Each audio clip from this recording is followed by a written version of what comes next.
2008 এ mobile স্ক্রিনে দুই চোখ লেপটে হাঁটতে গিয়ে তোমার সাথে ধাক্কা এবং ঝগড়া। টাটকা বাংলা সিনেমা ফ্লেভার। দুদিন পরে এই ওরিয়েন্টেশন ক্লাসে আবিষ্কার করি এই বিরক্তিকর মেয়ে আমার ক্লাসমেট। আমার আগের জন্মের পাপ হিসেবে তোমাকে মেনে নেই। ক্লাস চলছিল আমাদের উপেক্ষাও। ডিপার্টমেন্টাল ট্যুরে অর্গানাইজার হতে গিয়ে টুকটাক কথা ও টাকার আদান প্রদান হলো। কবিতার ক্লাসে রুদ্রকে নিয়ে একচোট মারামারি হলো। কবিতা যে তুমি ঘোড়ার দিক বোঝো তুমি ফার্স্ট টার্মের এক্সামে ঠিক এক মাস আগে কিছু প্রশ্নে নোট করে যেন বাকিদের একটু দেই, এই রকম আবদারে আমি খুব বিপর্যস্ত বিব্রত। শ্যামলের সাধু কালাচার যার মগজে গেঁথে আছে সে কিনা বিগত বছরের প্রশ্ন ঘেটে ঘেটে নোট করবে। এই সুযোগে তুমি হিট। ফটোকপি দোকানে দোকানে ঝুলছে তোমার হাতের লেখা। সবাই পীর মানছে তোমাকে। আমি রইলাম অন্য পৃথিবী নিয়ে। পরীক্ষার রেজাল্ট দিলে দেখি তুমি ফার্স্ট, আমি থার্ড। মাঝখানে আছে এক ছাগলের 3 নাম্বার বাচ্চা। বুঝলাম এই ডিপার্টমেন্টে বিশেষ কোনো লেখাপড়া ছাড়াই আমার থার্ড হয়ে যাওয়ার একটাই মানে বাকি সহপাঠীরা আমার চেয়েও বড় বেকুব অথবা ফাঁকি পাচ্ছে। সুনীলের পদ ভুল করে চলে এসেছি ক্রিকেটের দেশে টাইপের ব্যাপারও ছিল কারো কারো। অবশ্য অনেকেরই অন্য কিছুতে দখল ছিল দেখার মতো। নীরব ভালো গান গাইতো, অরিত্র চমৎকার বাঁশি বাজাতো, রাত ঘনালেই কিরণ অ্যাডাল্ট জোকসের ঝাঁপি তুলত। পহেলা বৈশাখ আর বসন্ত উৎসব এলেই দিয়ার নাচের মুখরায় ক্যাম্পাস মেতে উঠত। আমার দখল ছিল কেবল আড্ডা দেয়ায় আর চা খাওয়াতে, ফাঁকে ফাঁকে টুকটাক লেখালেখি। সবসময় বলতাম পৃথিবীতে দুদল মানুষ আছে, যারা খারাপ আর যারা চা খায়। উল্টাটা বলতে তুমি চা খেতে না, এখনো তেমন খাও না। আমাদের এইসব বৈপরীত্যই হয়তো আমাদেরকে একই গর্তে হোঁচট খেয়ে ঘুরতে বাধ্য করেছে। আচ্ছা, মাত্রই খেয়াল করলাম উপরের অংশে এখন পর্যন্ত যা লিখেছি সবই ট্র্যাশ, আর তুমি সবকিছুই জানো। আজ আমি অন্য গল্প লিখতে চেয়েছিলাম যে গল্পে তুমি আছো অথচ তোমার জানা নেই। আমি না হয় পয়েন্ট দিয়ে লিখি, তুমি টিপিক্যাল ভালো স্টুডেন্ট, বুঝতে সুবিধা হবে। এক, ফার্স্ট ইয়ারের শেষের দিকের কথা, হাফ লিটারের একটা কোকের বোতল দিয়ে ট্রুথ আর ডেয়ার খেলছিলাম অন্য ডিপার্টমেন্টের কয়েকজন বন্ধুর সাথে। আমাদের মধ্যে কায়েস খুবই সাহসী ছেলে, ধুমধাম মারামারিতে তার খুব নাম আছে। আমার সাথে ডেয়ার নিয়ে ধরা খাওয়ার মুহূর্তেই দেখলাম তুমি ক্যান্টিন থেকে আরো 3টে মেয়ের সাথে পক করতে করতে বেরোচ্ছ। কায়েসকে বললাম তোমাকে প্রপোজ করতে। অবাক হয়ে দেখলাম সে নার্ভাস হয়ে গেল, বললো অন্য কিছু দিতে। আমি জোর দিয়ে বললাম না, এইটাই করতে হবে এবং ফোন নাম্বার নিয়ে আসতে হবে। সে গেল, লাল হয়ে ফিরে এলো। হঠাৎ তার চেহারা দেখে টের পেলাম গাথাটা আসলেই তোমাকে পছন্দ করতো। যাই হোক, ফোন নাম্বার সেদিন অন্য কোনোভাবে জোগাড় করলাম। ভাবলাম একটা শাস্তি দেওয়া তো অনিবার্য। ফোন দিয়ে আসলাম। রাতে কল করে মুখে রুমাল চাপা দিয়ে ভারী কণ্ঠে বললাম, আমি ডিপার্টমেন্ট থেকে তোমার আজিজ স্যার বলছিলাম। তুমি আতঙ্কিত গলায় বললে, জি স্যার, আসসালামু আলাইকুম। আমি বললাম, আগামীকাল সকাল 8টায় শিউলি ম্যামের রুমে গিয়ে বলবে আমার 8:30 ক্লাসটা যেন উনি নিয়ে নেন। মনে থাকবে? তুমি হড়বড় করে বললে, জি স্যার, মনে থাকবে। আজিজ স্যারের মতো একটা বিশাল আকৃতিক জম তোমাকে এই কাজে কেন ফোন দিবে চিন্তাটাই তোমার মাথায় আসে। পরের দিন জীবনে প্রথম তোমাকে কাঁদতে দেখেছিলাম লনে দাঁড়িয়ে, একা। খারাপ লেগেছিল। কখনো বলিনি তোমাকে ভয়। 2, শ্বশুর মশাইয়ের কথায় আসি এইবার। তোমার বাবার সাথে আমার প্রথম পরিচয়ের কথা এখনো স্পষ্ট মনে আছে আমার বাবা আমি জন্মানোর আগেই ফুটে গেছেন শুনে উনি মর্মাহত হলেন। কথা কিছুকে হতে না হতে উনি জিজ্ঞাসা করলেন আমার টিউশনের বেতন কত। তুমি আমি দুজনই অভ্যস্ত। আমাদের যন্ত্রণা সেই তো শুরু। তার তীব্র আপত্তির মুখে আমাদের বিয়েটাও হলো কত ক্লাইম্যাক্স ঘটিয়ে। তোমার বাবাকে চিরকালে আমার খচ্চর প্রকৃতির লোক বলে মনে হতো।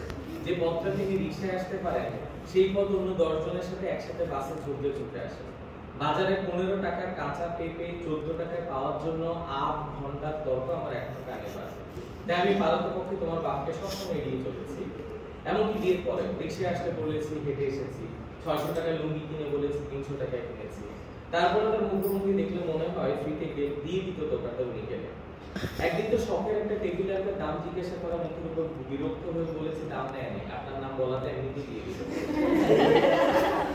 তোমার বাবাকে এই অপছন্দ করাটা যে তুমি টের পেয়েছো সেটা বুঝতে পারি। উনিও যে আমাকে দুই চোখে দেখতে পারেন না এটাও জানো। কিন্তু এই মুহূর্তে তোমার বাবাকে নিয়ে এতগুলো কথা বলা অন্য কারণে। 2013 নভেম্বরের ঘটনা। অফিস থেকে ফিরছি, হাতে সদ্য পাওয়া স্যালারি, কলিগদের কাছ থেকেও ধান নিলাম কিছু। ননি দুশ্চিন্তা, ম্যালেরিয়া আর রক্ত স্বল্পতা তোমাকে আত্মহত্যা করে দিয়েছে। 3 দিন হলো হাসপাতালের বেডে শুয়ে আছো। আমার লড়াই করে যাচ্ছেন একটাই, আমার কিছু ওষুধ কেনা চাই, শীতের কিছু পাবো।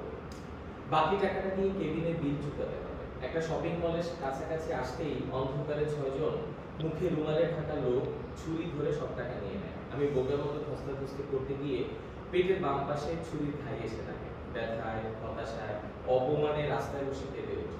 হঠাৎ তোমার বাপ আমার নাম ধরে ডাক দিলেন। কোত্থেকে নাজির হলেন কে জানে। আমাকে নিয়ে গেলেন ক্লিনিকে। 6টা সেলাই হলো, ওয়াশ হলো, পুরোটা সময় একটা কথাও বললেন না। বের হয়ে জিজ্ঞাসা করলেন কত গেল আমার। আমি বললাম 40,000। তিনি আমাকে দাঁড় করিয়ে একটা ব্যাংকের বুক থেকে 40,000 টাকা তুলে ধরিয়ে দিলেন হাতে। বললেন টাকার ব্যাপারটা যেন বাসায় না জানাই, স্রেফ অ্যাক্সিডেন্ট হিসেবে চালিয়ে দিয়ে যেন সেলাইটা যা গেছে গেছে, খামোখা টেনশন বাড়িয়ে কাজ নেই। খুব শান্ত ভঙ্গিতে আমাকে একটা ট্যাক্সি ধরিয়ে দিয়ে বিদায় দিলেন। নিরুদ্যাপ নিরুদ্বিগ্ন। মনে হলো তোমার বাবাকে নয়, আমি একটা শান্ত পাথর দেখলাম। আমি আর বলিনি তোমাকে সেদিনের কাহিনী, তোমার বাবাও যে কখনো উচ্চারণ করেনি সেটা স্পষ্ট বুঝেছি। এরপর থেকে ভদ্রলোকের উপর যখনই মেজাজ খারাপ হয়, আমি ওই দিনের কথা মনে করে সব হজম করে ফেলি। তোমার তো টাইম শেষ। আচ্ছা, 3 হজম করার লিস্ট আমার বেশ বড়ই। কত গল্প কবিতা এভাবে গায়েব করলাম তা ঠিক নেই। আমি বেমালুম হজম করে ফেলি তোমার আমার বার্থডে, আমাদের বিয়ের বর্ষপূর্তি, এই সমস্ত মহা গুরুত্বপূর্ণ উপলক্ষগুলোকে। আমার ধারণা এসবের জন্য আমার মাই দেয়, আমাকে ভুল সময় জন্ম দিয়েছেন তিনি। ডাইনোসর যুগের মানুষদের মতোই আমিও বুঝতে পারিনি এই সমস্ত দিনের মাহাত্ম্য। আমার তো বেঁচে থাকাটাই একটা মস্ত সমস্যা বলে মনে হয়। তোমার সাথে বারবার কাট প্রেমের প্রথম বছরে তোমার যেদিন জন্মদিন এলো, সেদিন তুমি লাল অথবা গোলাপি রঙের একটা শাড়ি পরে এলে আমার কাছে। বললে এই শাড়ি কেন পরেছো অনুমান করতে। আমার মাথায় তখন বলবল করে একটা কবিতা ঘুরছে। কবিতার 8 লাইন প্রসঙ্গ করে মাঝখানে 2টা লাইনের অপূর্ণতায় আমি অস্থির। তাই অন্যমনস্ক ভাবে বললাম তোমার বাবা বিয়ে, তাই শাড়ি পরেছো। তুমি আমার কবিতা টেনে নিয়ে কুচি কুচি করে বাতাসে উড়িয়ে দিলে। বললে তোমার জন্মদিনের কথা, বললে একটা কবিতা তোমাকে নিয়ে লিখতে। জীবনের প্রথম নিজেকে সুফিয়া কামালের মতো গুরুত্বপূর্ণ মনে হলো। একটা কবিতা লিখলাম নেকা নেকা টাইপ, তাতেই তুমি আইসক্রিমের মতো বলে পড়লে। আশেপাশে সবাইকে দেখাচ্ছ ওই অকবিতা, অথচ আমার এই 8 লাইনের মর্ম তুমি বুঝলে না। 2 মাস গেলেই আমার জন্মদিন আসলো। সেদিন ক্যাম্পাসে না আসলেই জানতেই পারতাম না যে আমার জন্মদিন আছে। তুমি ঘটা করে কেক কাটলে, আমি বিব্রত। একটা ঘড়ি উপহার দিলে, দেখতেই মনে হয় দাম ঝরে ঝরে পড়ছে। অথচ আমি তো মোবাইলেই সময় দেখতে পারি। জীবনে একটা বাহুল্য জুটলো এই ভেবে হাতে টানা 10 দিন করতে না করতে একদিন চুরি গেল রঙের দোকান থেকে। তোমার খুব খারাপ লেগেছিল শুনে, আমার হাতেরও খারাপ লেগেছিল 10 দিনের অভ্যাস চুরির দুঃখে। যাই হোক, হিস্ট্রি একই নিয়মে হেসে খেলে রিপিট হতেই লাগলো। পরের দিবসগুলোতেও যতভাবে অযাচিত সারপ্রাইজ দেয়া যায় দিয়েছো। আমি অবাক হওয়ার সর্বোচ্চ চেষ্টা ও ভান করেছি।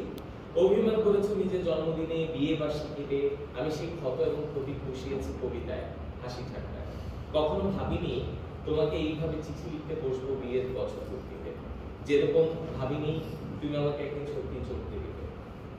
যা, তুমি আমাকে অবশ্য সত্যি সত্যি চমকে দিলে একদিন। 20 নভেম্বর দুপুর 2টায় হঠাৎ জানালে বমি হচ্ছে। চিরকালে গাথার মধ্যে বললাম গলায় আঙুল দিয়ে রুমিটা করে ফেলতে, ভালো লাগলো। পরে ঘটনার মাঝে যে বুঝে দৌড়ে নিয়ে গেলাম ক্লিনিক। জানলাম ঘর আলো করে আমাদের ছোট্ট অতিথি আসছে। জীবনে অতটা আনন্দের মুহূর্ত আর কবে পেয়েছি মনে করতে পারি না। শ্বশুর বাড়ি থেকে শুরু করে সারা শহর রীতিমতো মাইকিং করলাম আমাদের চড়ুই চিন্তার কথা। আমার পাগলামি দেখে কলেজে খুব হাসছিল। আমি এমনিতেই পাগল, তার উপর প্রথম বাবা হওয়ার অনুভূতি ভাবা যায় না। যতই দিন ঘনাতে লাগলো তোমাকে ভালোবাসার অনুভূতিটা আমার তীব্র থেকে তীব্রতর হতে লাগলো। আগে যখন সারাদিনের অফিস থেকে এসে রাতে লেখালেখি টেবিলে বসতাম, তুমি চা এনে দিতে 1 ফ্লাক্স, সাথে অনর্থক চেঁচামেচি। আমি লিখতাম পৃথিবীর সমস্ত কোলাহল তুচ্ছ করে, অফিসের ঘাম গন্ধ অপমান মুছে ফেলে। তুমিও ডুবে যেতে তোমার কাজে। কখনো মাথায় বা কলমে শব্দ আটকে গেলে হেঁটে আসতাম বাহির থেকে। মাঝরাতে বেড়ালের পায়ে পায়ে ঘরে ফিরে দেখতাম তুমি অপেক্ষার ক্লান্তিতে সোফা এড়িয়ে আছো। তোমার ছাত্রছাত্রীদের পরীক্ষার খাতা ছড়িয়ে আছে টেবিল জুড়ে। নিঃশব্দ সরিতে খাতাপত্র গুছিয়ে রাখতাম। তোমাকে কোলে তুলে নিয়ে বিছানায় এগিয়ে দিতাম। অবশ্য আম্মা ঘরে থাকলে এসব দেখলেই এসে তেড়ে লাথি ছাড়তেন।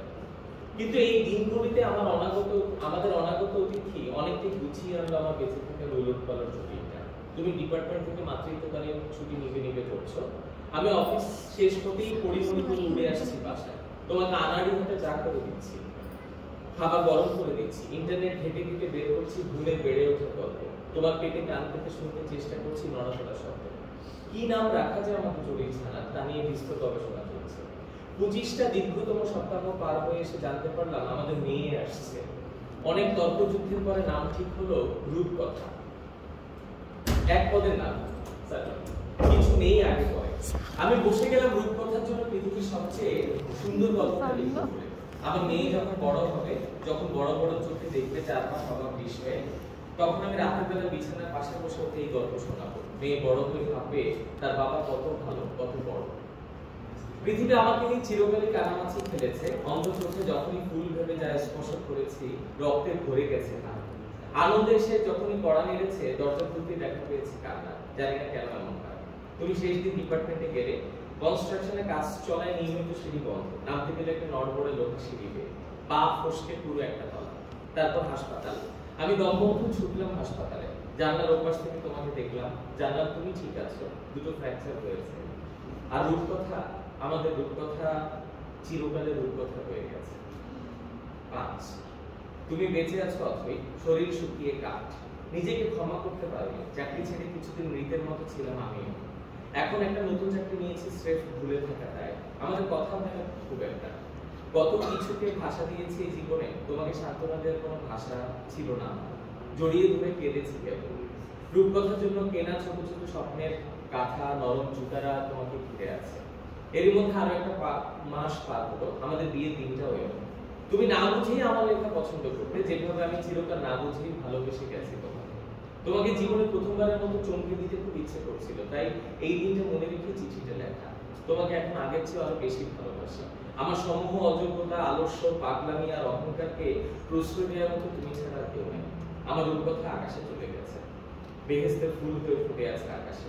এই অন্ধ জীবনে তুমি ছাড়া আর আলো কোথায় পাই?